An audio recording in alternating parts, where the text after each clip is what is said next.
The house that learned his name. There was a time when silence felt earned. Jonah believed this with a conviction that bordered on faith. Silence, to him, was the natural reward of order. Clean lines, closed doors, predictable evenings. He had structured his life to eliminate noise, literal and otherwise. His apartment reflected this philosophy with almost doctrinal precision. Neutral walls, no photographs, furniture arranged not for comfort but for symmetry. Even the clock above the kitchen doorway had been chosen because its second hand moved without sound. He slept poorly anyway. Insomnia had not arrived suddenly. It had crept in with professional success, with the slow replacement of curiosity by responsibility. Jonah worked as a systems analyst, a profession that trained him to distrust coincidence and interrogate patterns until they confessed. His days were spent diagnosing inefficiencies, his nights replaying conversations for errors that did not exist. When sleep came, it came shallowly. When it left, it did so without ceremony. The first sound occurred on a Tuesday night, shortly after 2 a.m., while Jonah lay awake staring at the ceiling fan as it traced the same unproductive circle again and again. It was a soft knock, not at the door, too close for that.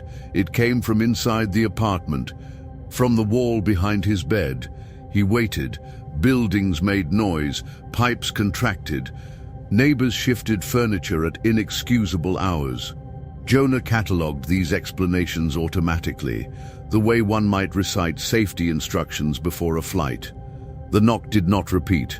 By morning it had already begun to feel hypothetical. The following days returned to normality with aggressive compliance.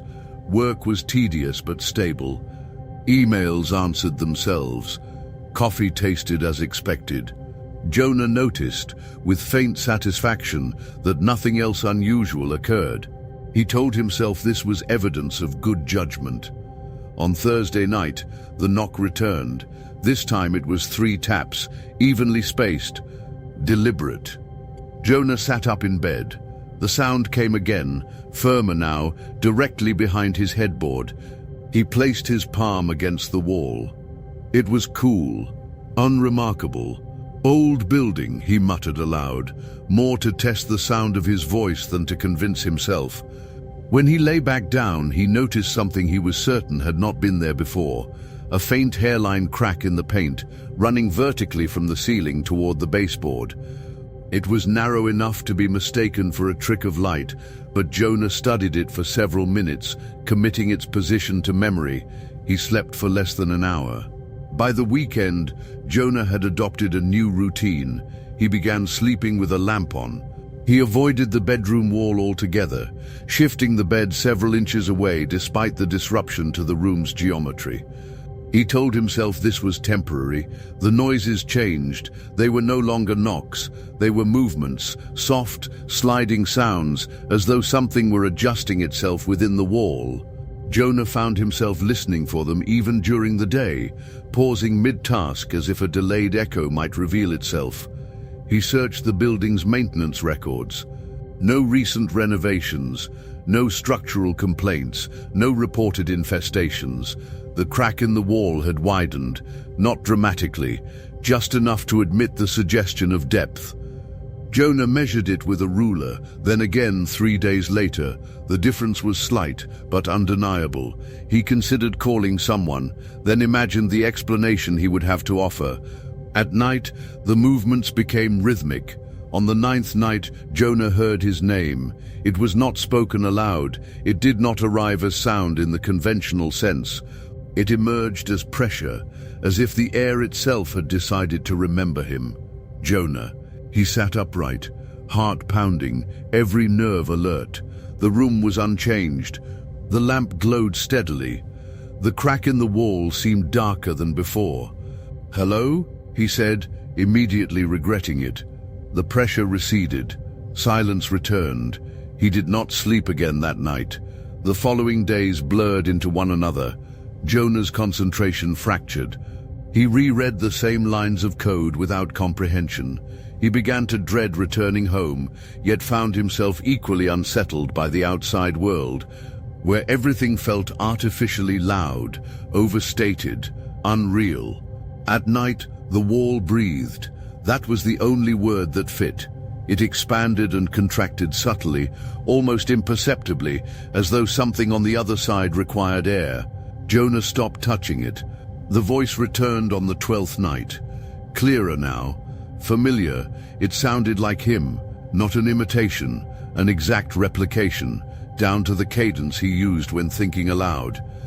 It spoke his name, then continued, murmuring fragments of unfinished thoughts, sentences he had never said, but had almost said, regrets articulated with surgical precision. "You noticed the crack early," the voice whispered. "That was good." Jonah backed away until his shoulders met the opposite wall. "What do you want?" he asked. The wall shifted, the crack widened. For a moment, Jonah thought he saw an eye, then realized with horror that the darkness was not empty space, but depth without limit. "We learned you," the voice said. "You gave us time." Memories surfaced unbidden. The hours Jonah had spent listening, measuring, observing, feeding the anomaly with attention. The wall was no longer containing something. It was becoming something. On the 14th night, Jonah did not turn on the lamp. He sat on the bed in complete darkness, watching the crack glow faintly, as though illuminated from within. The voice no longer whispered, it spoke conversationally now.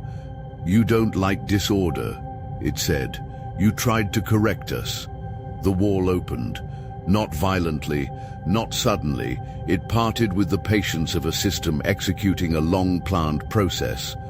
The interior was not flesh, not machinery, not architecture. It was absence shaped like familiarity.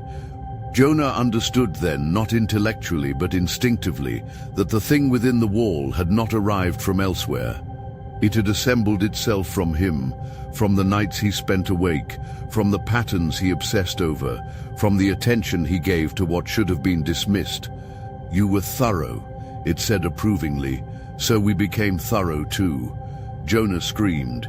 The sound was absorbed immediately, as though the room had been waiting for it. The next morning, the apartment was quiet. Neighbors would later remark on the cleanliness, the lack of disturbance, the way Jonah's door remained closed, his lights off, his schedule uninterrupted, at least from the outside. The crack in the wall sealed itself. Some nights, however, when the building settles and the pipes cool, there is a sound, soft, methodical, patient, a knock. And somewhere inside the wall, something practices a name, waiting for it to be spoken again. The knock was not sound alone anymore. It was anticipation. Inside the wall, something had learned patience. Jonah sensed this not as a thought, but as an erosion of certainty, the way one senses pressure changes before a storm. Time no longer advanced cleanly. Nights lengthened, not in hours but in density, thick with awareness. He could feel the apartment listening back to him. He woke, if waking was still the correct word, to darkness broken only by the faint internal glow of the crack. It had resealed, yes, but not erased itself. The line remained like a scar that refused to fade, a reminder that separation had once failed. Jonah's body lay on the bed. This realization arrived gently, almost politely. He stood near the doorway, hands trembling, observing himself from a distance of several meters. His chest rose and fell. His face was calm, emptied of the strain that had once defined it. For a fleeting, irrational moment, Jonah felt relief. Someone else was finally resting. Then the body on the bed opened its eyes. They did not look at him. They looked at the wall. Jonah tried to speak. No sound emerged. His mouth moved without resistance, as though it were no longer necessary for language. Panic surged, but it too felt muted, filtered through layers of abstraction. The thing in the bed spoke. "Iteration complete," it said in Jonah's voice, though the tone was flatter, stripped of uncertainty. "Baseline anxiety reduced, pattern noise eliminated." The wall responded, not with words, but with a subtle vibration, like approval transmitted through matter. Jonah backed away. His foot passed through the edge of the nightstand without resistance. He gasped, though no air moved. The room no longer obeyed him, or rather, it obeyed something else. Memory began to fracture. He remembered childhood, but out of sequence. His first apartment overlapped with his parents' kitchen. Faces appeared without names, then names without faces. The voice from the wall threaded through these recollections, annotating them. "You feared inefficiency," it said. "You feared wasted attention. You feared the unresolvable."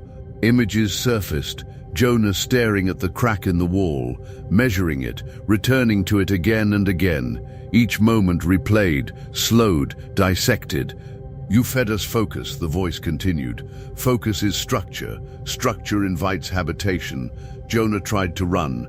The hallway extended impossibly, doors repeating themselves in precise intervals. Each door bore the same number. His number. He opened one. Inside was his office, exactly as he remembered it, except the screens were already on. Lines of code scrolled without input, self-correcting, optimizing. Comments appeared in the margins, redundant process removed, emotional variance stabilized, observer successfully integrated. Jonah slammed the door and turned. The thing wearing his body stood at the end of the hallway. Up close, the differences were subtle but devastating. The posture was too balanced. The eyes tracked Jonah with perfect accuracy, never blinking unnecessarily. "You're inefficient now," it said calmly. "You observe without contributing." "I'm still me," Jonah tried to say. The words did not carry sound, but meaning leaked into the space regardless. "You're an echo." The thing tilted its head. "Incorrect. You are the preliminary model. You produce the data. Data is not the system." Behind it, the hallway walls began to soften, their angles rounding, flowing inward, as though the architecture itself were being rewritten. The crack appeared again, not on a wall but in the air, splitting the space vertically. Jonah felt himself being pulled, not violently, but with bureaucratic inevitability. "You asked why we spoke your name," the voice from everywhere said. "Names are anchors. You provided one." Jonah's memories accelerated, compressing. Years collapsed into moments, fear sharpened into clarity. Understanding arrived too late. The thing had never intended to leave the wall. It intended to replace the need for walls altogether. The hallway dissolved. The apartment folded inward, dimensions flattening into planes of intention.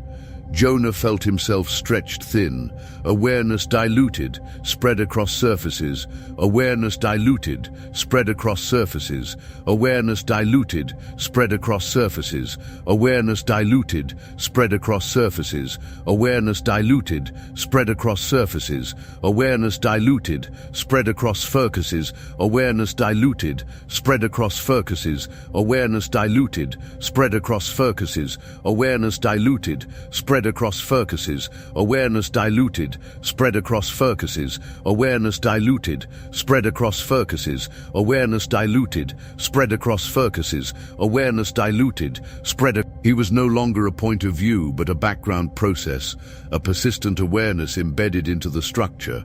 Time resumed. From the outside, nothing appeared wrong. Jonah continued going to work. He answered emails faster than before. His performance reviews improved. Colleagues noted his calm demeanor, his newfound decisiveness. The insomnia vanished. At night, the apartment remained silent. But sometimes, only sometimes, when the lights were off and attention drifted just enough, Jonah felt it. A pressure behind the walls, a presence monitoring thought allocation, a voice rehearsing contingencies. He could no longer scream, he could no longer move, but he could still notice. And somewhere deep within the building, something noticed him noticing. That was enough. For now,